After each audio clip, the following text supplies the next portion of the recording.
Hello students, आज हम देखेंगे इलेक्ट्रिसिटी का अगला part, last part, heating effect of electric current. इसमें दो तीन टॉपिक देखेंगे। इसमें ये तो देखेंगे ही देखेंगे, जूल्स लॉ तो पिछली वीडियो में आप लोगों ने देख लिया था, उसका एक बार यहाँ रिकॉल भी हो जाएगा। साथ साथ पावर, इलेक्ट्रिक पावर और इलेक्ट्रिक एनर्जी और यूनिट क्या होते हैं वो समझ लेंगे। अब कुछ एप्लीकेशंस जो हीटिंग इफेक्ट पर बेस्ड हैं, कुछ इक्विपमेंट्स बेस्ड हैं, उसके बारे में स्टडी कर लेंगे। तो देखिए, heating effect of electric current होता क्या है। करंट के प्रभाव से, due to the effect of electricity, when a conductor got heated, कोई भी कंडक्टर वो हीट हो जाता है। किसके प्रभाव से? इलेक्ट्रिसिटी के, करंट के प्रभाव से। जब किसी भी मटेरियल में या कंडक्टर में हीट आ जाता है, मीन्स वो गर्म हो जाता है, हॉट हो जाता है, तो हॉट किसके कारण हुआ? Due to the effect of electricity. तो उसी को कहते हैं heating effect of electric current. Electric current के कारण ही जो गर्मी हुई उसी को कहते हैं heating effect of electric current. जैसे फैन वगैरह चलाते हैं ना, या सिंपल जो हम लोग आयरन प्रेस, जो कपड़े प्रेस करते हैं, या रूम हीटर, आखिर उसमें गर्मी आई कहाँ से? रूम कैसे हीट करता है, तो हीटर में वो गर्मी कैसे आई? Due to the flow of electricity, due to the effect of electric current. तो ये जो हॉटनेस आया, गर्मी जो आई उसमें, it is cause due to the effect of electricity. तो इसी इफेक्ट को, इसी हीटिंग इफेक्ट को heating effect of electric current कहते हैं। इसको लिखा कैसे जाएगा? when an electric current is passed through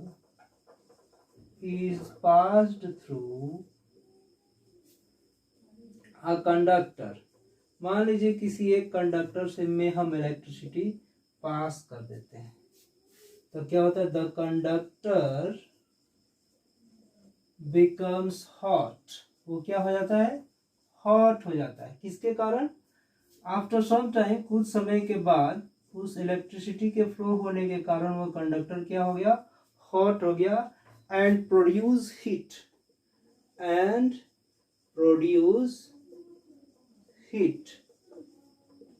heat produce किया। दिस हैपेंस, ये कैसे हुआ? This happens due to the, इस बात को हम थोड़ा सा समझेंगे, conversion of electric energy into heat energy, electric energy into heat energy. And this effect of electric current is called या known as heating effect of electric current।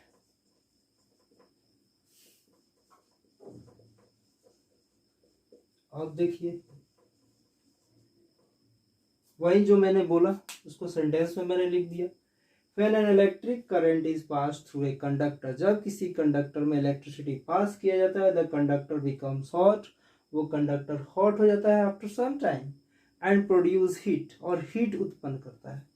This happens, ये क्यों हुआ? This happened due to the conversion of electric energy into heat energy. Energy क्या होता है? Conserve हो जाता है। Law of conservation of energy में एनर्जी क्या होता है? ना ये हम क्रिएट कर सकते हैं, ना ही डिस्ट्रॉय कर सकते हैं, कि वो ट्रांसफॉर्म हो सकता है, अपना रूप बदल सकता है।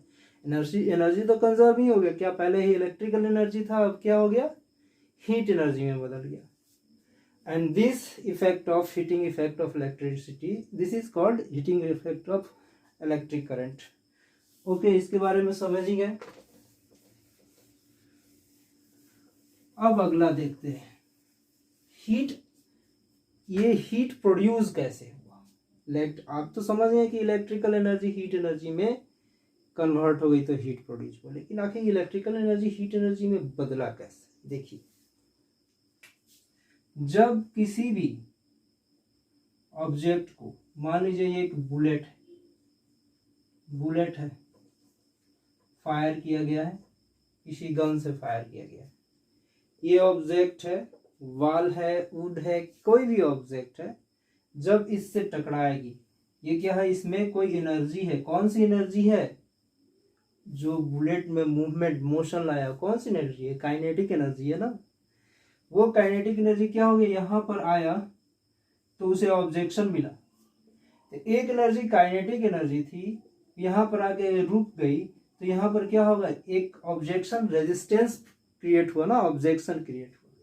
तो यहाँ पर आप देखेंगे कि आग लग जाती है, धुआं निकलने लगता है, हीट जनरेट होती है।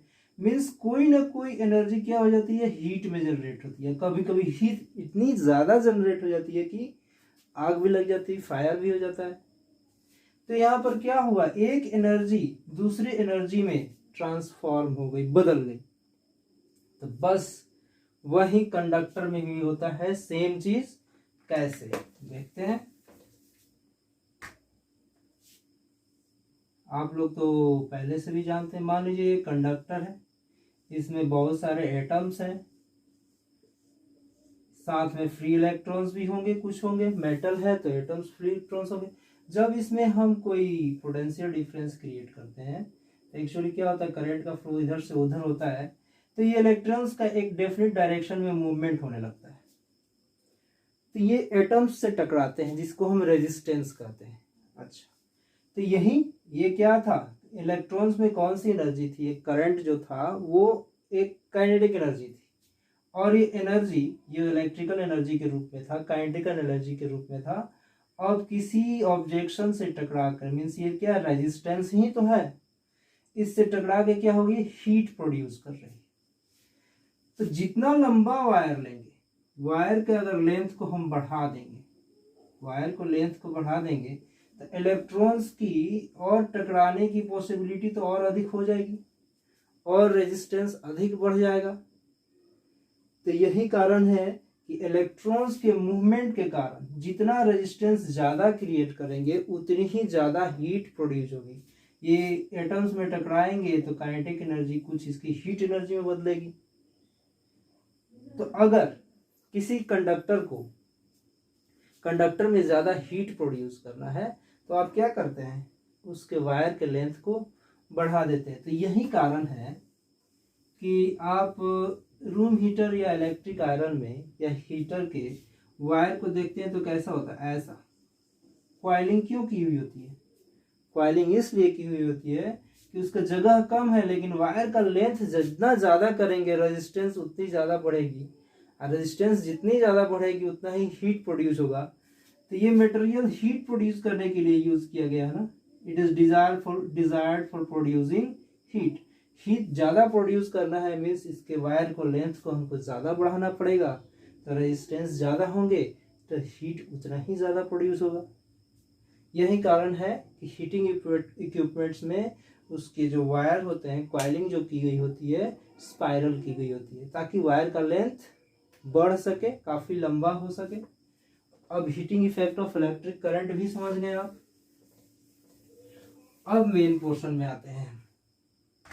यहाँ पर एक्चुअली कंजर्व हुआ energy, kinetic energy heat energy में कन्वर्ट हुआ। अब कैसे हम इस एनर्जी को, कैलकुलेशन ऑफ हीट एनर्जी, इस हीट एनर्जी को या कैलकुलेशन ऑफ हीट को कैसे हम कैलकुलेट करेंगे, इसको आखिर एक होगा ना मेजरमेंट तो करना पड़ेगा, कितना हीट प्रोड्यूस हुआ।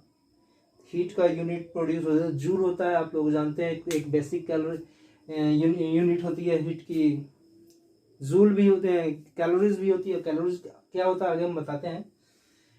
अब देखिए कैलकुलेशन कैसे करेंगे, एक देखिए ध्यान से समझिएगा। जो हीट प्रोड्यूस हुआ किसके कारण प्रोड्यूस हुआ, ड्यू टू एनर्जी के कारण प्रोड्यूस हुआ, वही ना, काइनेटिक एनर्जी हीट एनर्जी में बदल गई। तो हीट एनर्जी किसके कारण प्रोड्यूस हुआ, ड्यू टू एनर्जी के कारण, काइनेटिक एनर्जी के कारण। हीट कैसे प्रोड्यूस हुआ, due to energy, some energy था उसके पास, जिसको उसने हीट में कन्वर्ट कर दिया। और ये एनर्जी क्यों प्रोड्यूस हुआ? जितना हम काम करेंगे उतना ही तो एनर्जी प्रोड्यूस होगा, या जितना हमारे पास एनर्जी रहेगा उतना ही हम काम कर पाएंगे। मीन्स क्या हो सकता है, आप अगर कह सकते हैं heat is produced due to energy,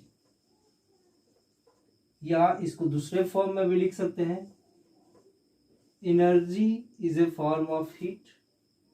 okay, ये नहीं होगा। अब देखिए अगला चीज, एनर्जी को कैसे डिफाइन कर सकते हैं? एनर्जी को आप 9th क्लास में पढ़े हैं। Energy is the capacity of doing work. Okay, energy क्या है? हमारी कितनी कैपेसिटी है, काम करने की क्षमता जो होती है वही एनर्जी। हमारे पास ज्यादा एनर्जी है तो हम ज्यादा वर्क कर पाएंगे। मीन्स आप एनर्जी का कैलकुलेशन वर्क के अकॉर्डिंग रख सकते हो। मीन्स जितनी एनर्जी होगी उतना हम वर्क करेंगे। एनर्जी का कैलकुलेशन हम हीट के अकॉर्डिंग भी रख सकते हैं, क्योंकि जितनी एनर्जी होगी उतनी ही हीट प्रोड्यूस होगी ना। करंट जितना ज्यादा होगा, current energy, current electricity, current जितनी ज्यादा होगी उतनी ही ज्यादा, अगर मान लीजिए रेजिस्टेंस से वो टकराएंगे तो आप तो जानते हैं ना रेजिस्टेंस क्या होता है। Resistance varies is equal to rho into L by A. इसमें से क्या होता है, लेंथ बढ़ाते हैं तो अभी तो समझे रेजिस्टेंस बढ़ जाएगा। मटेरियल, खास मटेरियल चूज करते हैं जिसकी रेजिस्टिविटी काफी ज्यादा होती है तो उससे भी रेजिस्टेंस बढ़ जाएगा। अगर कम एरिया का, कम थिकनेस का वायर लेंगे तब भी हमारी रेजिस्टेंस बढ़ जाती है। तब यहाँ पर हम समझ रहे थे एक्चुअली कि हीट को हम वर्क के फॉर्म में भी लिख सकते हैं और हीट को हम एनर्जी के भी फॉर्म में लिख सकते हैं। और वर्क डन, हम इलेक्ट्रिसिटी में अभी हम वर्क डन कहाँ पढ़े बताइए? इलेक्ट्रिसिटी में वर्क डन का कोई फॉर्मूला आया है? क्या आया है? इसको पहले हम लिख लेते हैं। Heat equivalent to energy equivalent to work. सब एक दूसरे के हैं, ट्रांसफॉर्म हुआ है, एनर्जी का कन्वर्सन हुआ है। ओके, अब देखिए एक जगह हम पढ़े थे V is equal to W by Q, potential difference is equal to work done per unit charge. तो यहाँ वर्क आ गया ना, V is equal to W by Q. अब हम W इक्वल टू क्या लिखेंगे? V क्यू लिख सकते हैं। ओके, W को हम एनर्जी के रूप में भी लिख सकते हैं, पहले हम हीट के ही रूप में जानते हैं। H is equal to V Q लिख सकते हैं, क्योंकि हीट वर्क भी हो सकता है। जितना हीट उतना ही गर्मी होगी, उतनी ही काम होगी। ओके, अब यहां पर देखिए ये हीट का एक फॉर्मूला निकला है, नंबर 1, इक्वेशन नंबर 1। ये फॉर्मूला भी हीट का, इससे मान लीजिए किसी न्यूमेरिकल में आपको पोटेंशियल डिफरेंस देता है और चार्ज देता है, आपको निकालना है what is the heat produced, what is the amount of heat produced. Heat is equal to ये होगा। अब देखिए फिर ओम्स लॉ यूज करते हैं ना हम लोग। Ohm's law is equal to क्या होता है? V is equal to I R. Okay, एक चीज हो गया। एक और चीज होता है current is equal to Q by T. ये भी फॉर्मूला है, सबसे पहले पढ़ चुके हैं हम लोग। Current I is equal to Q by T. Okay, अगर हम इसमें से Q का डिस्प्लेस करते हैं तो H इज इक्वल टू क्या हो जाएगा? V। यहाँ पर Q इज इक्वल टू क्या हो जाएगा? I T. इस इक्वेशन से तो Q इज इक्वल टू हम क्या लिखेंगे? I T. V I T, ये 2 नंबर फॉर्मूला। जहां पर पोटेंशियल डिफरेंस, करंट और टाइम दिया हो, रेजिस्टेंस नहीं दिया हो और ना ही चार्ज दिया हो, वहां हम ये लगा सकते हैं। ओके, एक और देखिए, इस ओम्स लॉ से V इक्वल टू क्या हो सकता है, I R, I R, I R नहीं, आई आर। तो देखिए VIT में V इज इक्वल टू क्या पुट किए, I R, for Ohm's law. ये क्या है, IT, तो क्या हो जाएगा, ये I square R T. 3 number equation, 3 number formula. अब एक और फॉर्मूला निकल सकता है, हम देखिए कैसे। इसी VIT में अगर हम यहां पर हम रखे थे V का वैल्यू, अगर हम I का वैल्यू रखें तो यहां से क्या हो जाएगा, I इक्वल टू V/R निकलेगा फ्रॉम ओम्स लॉ। अगर हम इस 2 नंबर इक्वेशन में H is equal to V को V रख दिए, I को हम क्या लिख दिए, V/R, और ये T, क्या हो जाएगा, V²/R इंटू टी। ये 4 नंबर। तो ये देखिए हीट कैलकुलेट करने के लिए ये 4 फॉर्मूले न्यूमेरिकल में आएंगे, तो कैसे यूज करना है अकॉर्डिंग टू क्वेश्चन में क्या दिया हुआ है उसके अकॉर्डिंग। जब हमको पोटेंशियल डिफरेंस दिया है, रेजिस्टेंस दिया है, टाइम दिया है, तब ये फॉर्मूला लगाएंगे। जब करंट दिया है, रेजिस्टेंस दिया है, टाइम दिया है, तो ये फॉर्मूला लगाएंगे। जब पोटेंशियल डिफरेंस दिया है, करंट दिया है, टाइम दिया है, तो ये लगाएंगे। जब पोटेंशियल डिफरेंस दिया और चार्ज दिया है, तो ये फॉर्मूला लगाएंगे। 4 फॉर्मूले हैं। तो इसमें ये जो फॉर्मूला है H is equal to IR²T, यही है जूल्स लॉ। जूल्स लॉ आप लोग समझ चुके हैं। अब देखिए कैलकुलेशन ऑफ हीट का कैलकुलेशन कर लिए। अब हीट का SI यूनिट क्या होता है आपको भी बताएं। SI unit of heat is joule, या जे भी लिखते हैं सिंबल। अब हम पावर की बात आते हैं। ओके, अब ये वाला कॉन्सेप्ट रखेंगे, हीट का कैलकुलेशन इक्विवेलेंट होगा किसके, एनर्जी के इक्विवेलेंट होगा, और एनर्जी का या हीट का इक्विवेलेंट क्या होगा, वर्क के अकॉर्डिंग होगा। अब आते हैं पावर। पावर का डेफिनेशन सिंपल, जो हम लोग 9th क्लास में पढ़े हैं। यहाँ हम इलेक्ट्रिक पावर पढ़ेंगे। पावर थ्योरी तो वही है, बस वहाँ फिजिकल पावर की बात कर रहे थे 9th क्लास में, मोशन फिजिकल पावर की बात करेंगे। यहाँ हम इलेक्ट्रिकल पावर की बात करेंगे।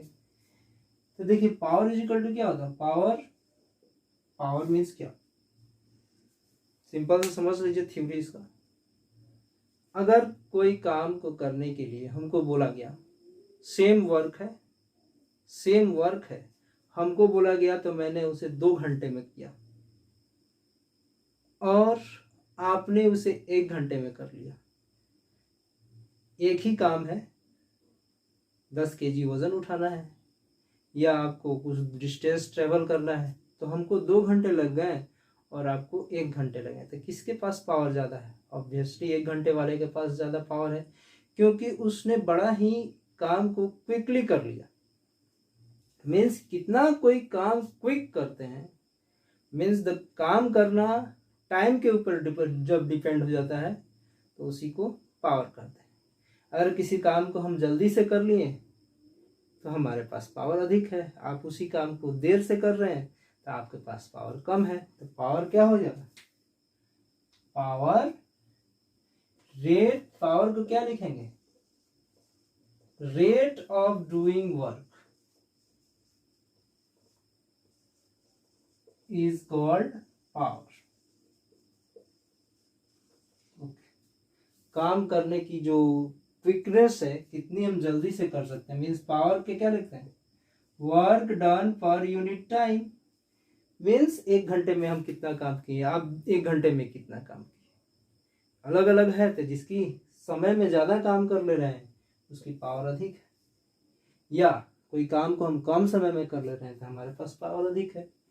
तो पावर का हो गया definition, power is work done per unit time, या rate of doing work is called time. Rate means क्या, टाइम से डिवाइड करना ही पड़ेगा आपको, अब देखिए, फिर हम यहां से हम क्या लिख सकते हैं, W equal to PT। Okay, तब हम W इक्वल टू PT लिख सकते हैं, नहीं, हाँ W इक्वल टू PT लिख सकते हैं, श्योर। अब यहां पर देखिए, हीट को भी हम एनर्जी इक्वल टू हम क्या लिख सकते हैं, PT लिख सकते हैं, एनर्जी इक्वल टू PT लिख सकते हैं, क्योंकि वर्क इक्विवेलेंट होता है एनर्जी के। अब देखिए एक फॉर्मूला, अब इसको हम थोड़ा सा बाद में समझेंगे, इसके बाद पहले हम पावर के बारे में और कुछ फॉर्मूले निकाल लेते हैं, ठीक है। उसके बाद ये लास्ट एनर्जी जब पढ़ते हैं तब इसको देखते हैं, यहाँ पावर को पहले देख लेते हैं। अच्छा, W/T को हम H/T भी तो लिख सकते हैं, अगर हीट को कंपेयर करते हैं तो P इक्वल टू W/T, या वर्क डन या हीट एनर्जी एक ही बात है, या E/T भी लिख सकते हैं, E/T भी लिख सकते हैं। जब हम इसको पहले हीट के संदर्भ में समझते हैं, बाद में हम एनर्जी को देखेंगे। हीट में देखिए, हीट के अभी हमने 3-4 फॉर्मूले बताए, जिसमें से 3 फॉर्मूले क्या क्या है। मीन्स पावर को हम क्या लिख सकते हैं, एक बार H/T लिखेंगे तो एक बार हम इसको क्या लिख सकते हैं, VIT था ना, H इक्वल टू क्या था, एक VIT, एक इक्वल टू था I²RT, एक था हीट की इक्वल टू V²/R T। ये 3 फॉर्मूले थे, एक्चुअली 4 फॉर्मूले थे, ये 3 मेन इंपॉर्टेंट है। तो हम हीट को क्या लिख सकते हैं, एक P को हम H/T लिख सकते हैं, तो एक बार हम VIT भी लिख सकते हैं, बाई T लिख सकते हैं, या एक बार और पावर को लिखना पड़ेगा दूसरे टर्म में, तो क्या लिख सकते हैं, VIT को हम I²RT भी लिख सकते हैं। ओके, एक बार हम P को क्या लिख सकते हैं, H/T कहीं फॉर्म में लिखना होगा तो ये फॉर्मूला लगा सकते हैं, V²/RT, या पहले से जो T है, थोड़ा सा अलग लिखते हैं दूर से और गैप करते हैं, V²/R, ये T है, नीचे T। अब देखिए फिर फॉर्मूला पावर का, जैसे हीट के आपको 3 मेन इंपॉर्टेंट फॉर्मूले मिले थे, वैसे ही पावर के आपको 3 इंपॉर्टेंट, ये T अगर T कैंसिल होता है तो क्या होता है, VI। मीन्स एक क्या फॉर्मूला होगा, P equal to VI, power is equal to, ये T कट गया तो क्या हो गया, I²R, मीन्स एक P is equal to I²R।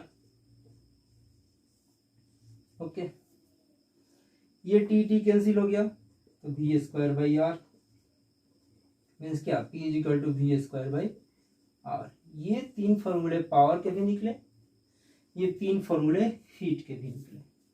Note कर लीजिए इसे, या कॉन्सेप्ट इसको बार बार लिखने का, इंटरचेंज करने का प्रयास कीजिएगा, प्रैक्टिस कीजिएगा।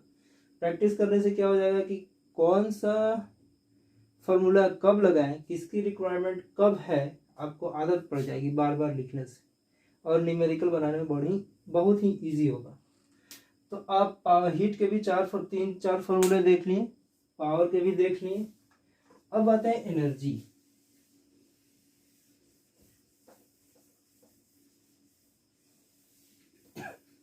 एनर्जी के बारे में देखते हैं, फिर वही पावर के अकॉर्डिंग क्या हो गया, P equal to W/T। Okay, और W इक्वल टू हम PT लिख सकते हैं, क्रॉस मल्टीप्लाई किए तो। W इक्वल टू हम एनर्जी भी लिख सकते हैं, E equal to PT।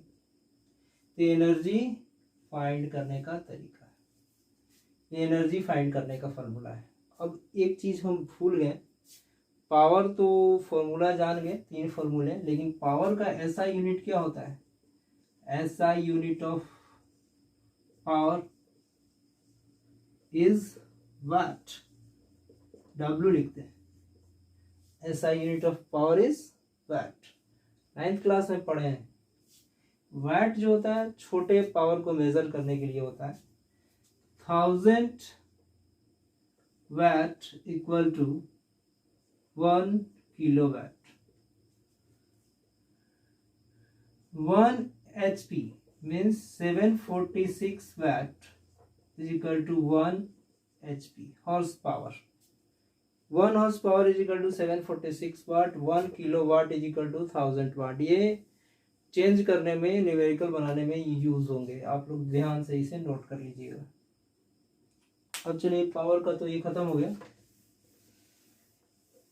Energy की ये फॉर्मूला हम लोग इसी कॉन्सेप्ट से निकालें, पावर से।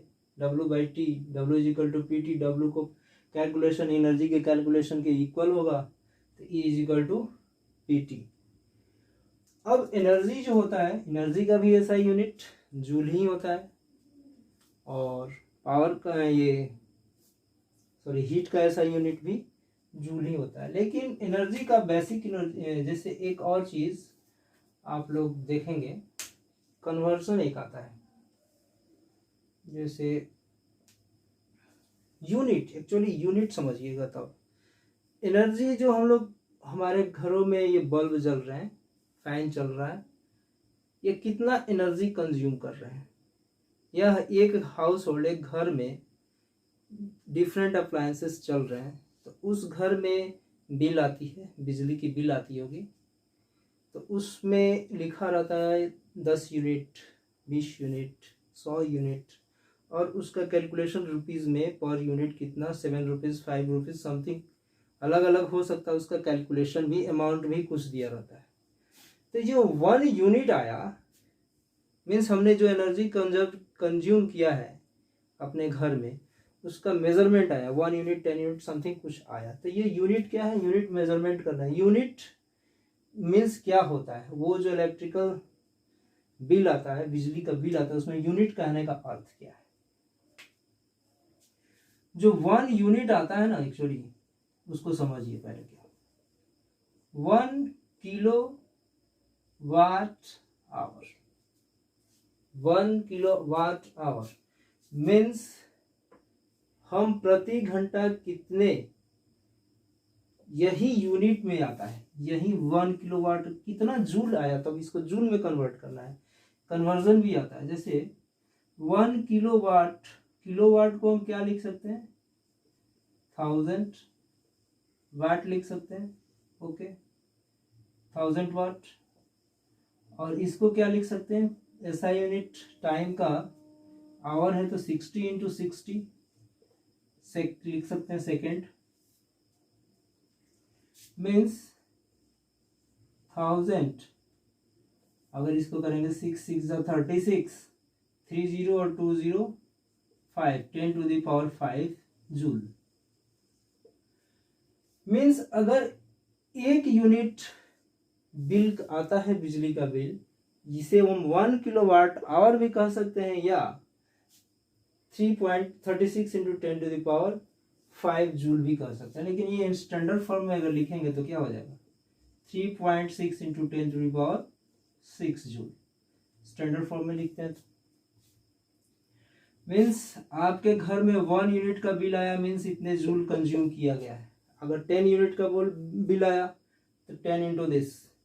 इसे अगर इतने जूल में इतना लंबा कैलकुलेशन लिख के पेपर पर आएगा तो लोग समझेंगे कितना बिल आ गया है, बहुत ज़्यादा अमाउंट में बिल आया,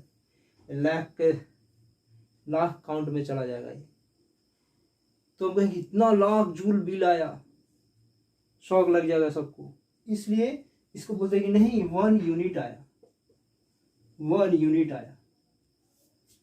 तो 1 यूनिट बिजली का बिल आया, मीन्स आपने बिल, अपने घर में जो इलेक्ट्रिकल अप्लायंसेस थे उसने इतना कंज्यूम किया एनर्जी।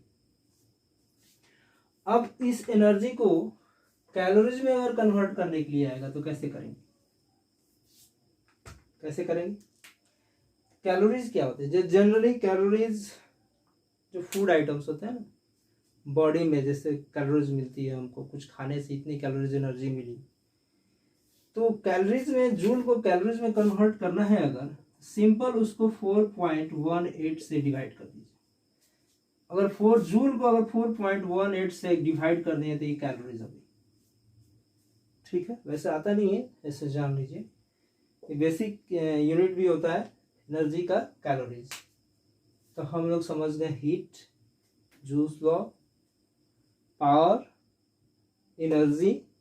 अब यूनिट भी समझ गए कितने यूनिट का बिल आता है हमारे पास। अब देखते हैं एक लास्ट टॉपिक है जो हीटिंग इफेक्ट पर कुछ जैसे डिवाइसेस, कुछ हमारे पास इलेक्ट्रॉनिक कंपोनेंट्स चलते हैं जो हीटिंग इफेक्ट पर चलते हैं। जैसे एग्जांपल में आप ले लेंगे इलेक्ट्रिक फ्यूज, इलेक्ट्रिक बल्ब और इलेक्ट्रिक आयरन। ये सब हीटिंग इफेक्ट पर चलते हैं। हीटर, रूम हीटर, ये सब हीटिंग इफेक्ट पर चलते हैं। तो ये सब कुछ बेसिक कैसे चलते हैं मैकेनिज्म है उसको समझ लेते हैं। जैसे इलेक्ट्रिक फ्यूज कैसे चलता है। मान लीजिए कहीं बाहर से एक कनेक्शन आ रहा है आपके घर में, ये आपका बिजली का मीटर लगा हुआ है, ये सब ब्लिंक कर रहे हैं नंबर्स। अब यहां से डायरेक्ट आपके घर के अप्लायंसेस नहीं ना जुड़े रहते। मान लीजिए ये लाइव वायर है। लाइव वायर मीन्स जिसमें होता है ना प्लस माइनस, इसमें करंट आ रहा है। टेस्टर से चेक करेंगे तो इसमें रेड बल्ब, रेड लाइट जलेंगे कनेक्ट करने पर। अब देखो इसको क्या किया जाता है, डायरेक्ट आपके घर में वायरिंग नहीं की जाती है, इसको पहले एक फ्यूज से कनेक्ट कराया जाता है। फ्यूज एक सेफ्टी डिवाइस है। अब देखिए फिर यहां से ये इससे कनेक्ट हुआ, फिर ये यहां से अब जाके आपके घर में वायरिंग हो रही। ये आखिर क्यों किया जाता है? ये देखिए सर्किट ब्रेक है, मिला नहीं ना।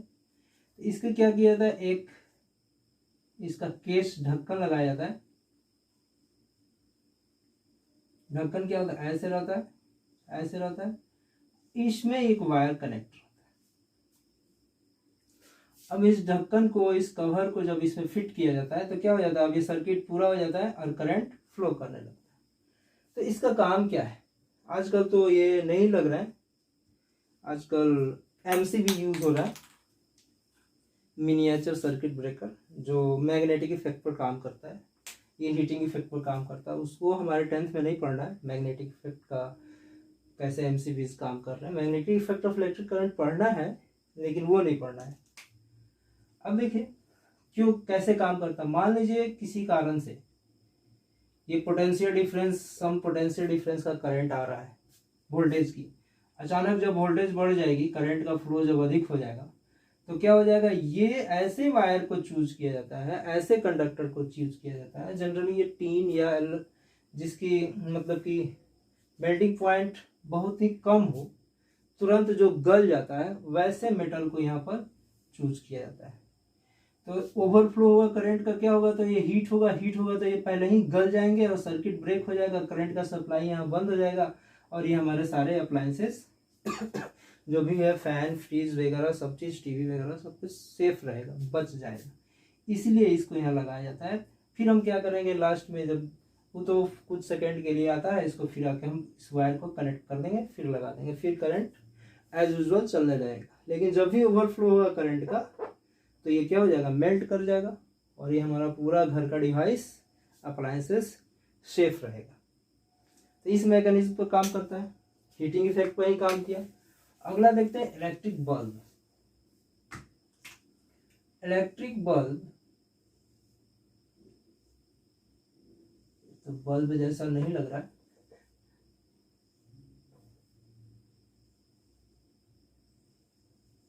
इलेक्ट्रिक बल्ब मान लीजिए यहाँ पर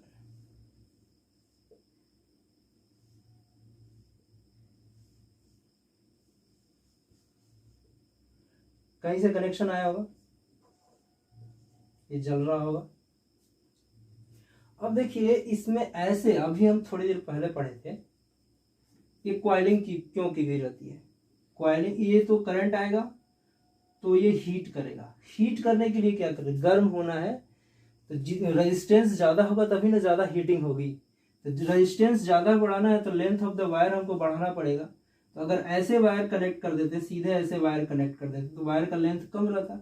अब इसको हम कॉइलिंग करके करेंगे तो लेंथ बढ़ ही जाएगा, तो रेजिस्टेंस बढ़ जाएगी, मीन्स हीटिंग इसमें ज़्यादा होने लगेगी। और वैसे मटेरियल को चूज किया जाता है जिसका मेल्टिंग पॉइंट काफ़ी हाई रहता है, मेल्टिंग पॉइंट काफ़ी हाई रहता है, हाई मेल्टिंग पॉइंट के मटेरियल्स इसमें यूज किए जाते हैं। इसमें टंगस्टन का वायर यूज किया जाता है जिसका मोर देन 3000 डिग्री सेल्सियस से भी अधिक टेम्परेचर का मेल्टिंग पॉइंट होता है। इतने ज़्यादा टेम्परेचर आएंगे तब जाके वो कहीं गलेगा, इससे ज़्यादा आएंगे तब।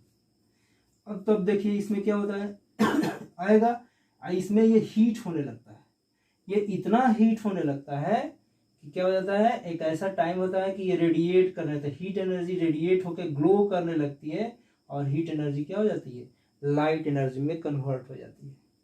और ये मेटल क्या होता है, ये जो मटेरियल है टंगस्टन का वायर, ये जल्दी रिएक्ट नहीं करता है, तो इसमें इनर्ट गैसेस भी फिल रहती हैं, नाइट्रोजन या आर्गन गैसेस फिल रहती हैं जो जल्दी ऑक्सीडाइज नहीं होती हैं, और ये जल्दी गलता भी नहीं है, खराब भी नहीं होता है। और काफ़ी पतला, बहुत ही थीन वायर लिया जाता है, क्योंकि जानते हैं रेजिस्टेंस बढ़ानी है तो क्या rho into L by A, length तो बढ़ा ही दी है, कॉइलिंग करके एरिया को कम करना होगा, तो काफ़ी थिकनेस उसकी कम होनी चाहिए, काफ़ी पतला वायर रहता है ताकि ज़्यादा से ज़्यादा रेजिस्टेंस क्रिएट कर सके और हीट प्रोड्यूस हो सके। तो ये हीटिंग इफेक्ट पर ये भी काम कर रहा है। अब अगला देख रहे हैं इलेक्ट्रिक आयरन, बस लास्ट टॉपिक है इलेक्ट्रिक आयरन। मान लीजिए इलेक्ट्रिक आयरन है, इलेक्ट्रिक आयरन है, इसके हैंडल बने होंगे, ओके, हैंडल बने होंगे। करंट यहाँ पर क्या हुआ रहता है, कॉइल्ड क्या रहता है, करंट रहता है, कॉइल, इसमें नाइक्रोम के वायर जुड़े रहते हैं। मान लीजिए करंट कहीं से इस वायर में मिला हो, अब देखिए, अब ये नाइक्रोम का वायर, इसका भी मेल्टिंग पॉइंट ज़्यादा होता है। जनरली एलॉयज का, नाइक्रोम मीन्स नाइक्रोम, क्रोमियम, ये सब के एलॉयज के मिले हुए एलॉयज रहता है। आप तो जानते हैं एलॉयज की रेजिस्टिविटी काफ़ी अधिक होती है, तो रेजिस्टिविटी अधिक होगी तो रेजिस्टेंस अधिक होगा, मतलब कि ये हीट काफ़ी करेंगे, हीट काफ़ी करेंगे तो गर्म होंगे। हमको तो इसको गर्मी ना, इसको लाइट तो नहीं चाहिए ना, इसकी गर्मी से हमको क्या चाहिए, कपड़े प्रेस करने हैं, ये भी हीटिंग इफेक्ट्स पर। इसका भी लेंथ बढ़ा दिया गया है, कॉइलिंग करके लेंथ बढ़ा दिया गया है, कम लेंथ कर रहा था तो ज़्यादा हीट प्रोड्यूस नहीं करता। अब एक चीज़ इसमें और जानने की चीज़ है कि ये आप तो जान गए थे हीटिंग इफेक्ट पर काम कर रहा है। वैसे एलॉयज को लिया जाता है, वैसे मटेरियल्स के जिसकी रेजिस्टिविटी अधिक होती है, तो एलॉयज नाइक्रोम चूज किया गया, फिर कॉइलिंग की गई रेजिस्टेंस बढ़ाने के लिए, तो हीटिंग इफेक्ट इंक्रीज हुआ इसमें। अब ये देख रहे हैं कि ये जो कवरिंग, ऊपर कवरिंग होगा, खुला नहीं रहता है, कवर्ड रहता है, लेकिन इसमें ये भी तो मेटल है, इसमें करंट क्यों नहीं है, इसमें करंट क्यों नहीं है? अगर कोई एक्सीडेंटली इसको टच करता है तो उसे तो गर्मी लगेगी, हॉटनेस तो मिलेगी, साथ साथ इलेक्ट्रिक शॉक भी मिलेगा। अगर करंट इसमें आता है तो आएगा ही, ऑब्वियसली आएगा।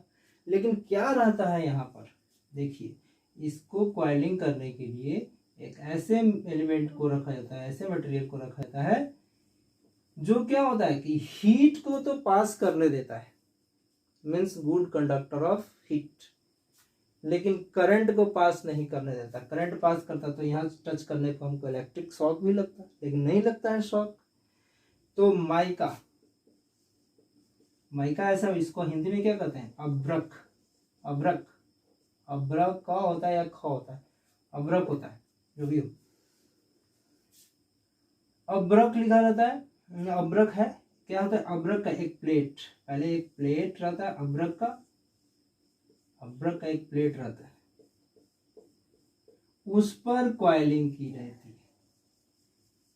तो करंट तो इस वायर में आया और हीट भी आया, और ये हीट क्या हो गया, इस अभ्रक से होते हुए इस मेटल बॉडी में नीचे आया और गर्म हुआ, लेकिन करंट तो अभ्रक तक ही रह गया, करंट को उसने पास नहीं होने दिया, क्योंकि ये बैड कंडक्टर ऑफ इलेक्ट्रिसिटी है and good conductor of heat. तो आज का टॉपिक इतना ही। नोट्स आपको प्रोवाइड कर दिया गया है, नहीं भी जिसको मिला है व्हाट्सअप करें मुझे, मैं दे दूंगा। That's all.